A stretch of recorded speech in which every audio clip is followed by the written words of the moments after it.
ମା ଆଜି କଣ ଏତିକି ରାନ୍ଧିଛୁ? ଚାଉଳ ସରିଯାଇଛି କି? ଆଜି କଣ ଆମେ ଉପାସ ରହିବୁ? ନାଇଁ ଲୋ ମା, ଅଛି ଟିକେ, ଯା ଗୁଲୁକୁ ଡାକିଦେବୁ ସେ ଖାଇଦବୁ। ଭାଇ ଭାରି ଜୋରେ ଭୋକ ଲାଗିଲାଣି, ମା କଣ ରାନ୍ଧିଛି ଆଉ ସମ୍ଭାଳି ହଉନି ଭୋକ। ତୁ ଟିକେ ଅପେକ୍ଷା କର, ମା ଏବେ ଖାଇବାକୁ ଡାକିବ।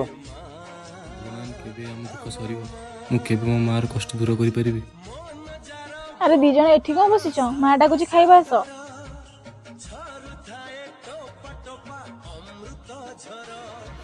ମା ତୁ ଖାଇଛୁ ନା ଖାଇନୁ ଆଗ କହ। ହରେ ପୁଅ, ମୁଁ ଖାଇ ଦେଇଛି, ତମମାନେ ସବୁ ବାଣ୍ଟିକିରି ଖାଇଦିଅ। ମା ମିଛ କହନି, ହାଣ୍ଡିରେ ଦାନାଟିଏ ବି ନାହିଁ। ମା ତୁ ଆମକୁ ଖୁଆଇବା ପାଇଁ ନିଜେ ଉପାସ ଅଛୁ। ନେ ମା ତୁ ଖାଇଦେ। ମୁଁ ଯେଉଁଦିନ ଚାକିରି କରିବି ତ ତାକୁ କେବେ ମିଛ କହିବାକୁ ପଡ଼ିବନି। ତୋ ପୁଅ ଏମିତି ଦିନ ଆଣିବ ଆଉ କିଏ ଉପାସ ରହିବେନି। ହଉ ଚାଲ, ଆମେ ସମସ୍ତେ ଏବେ ମିଶିକି ଖାଇବା।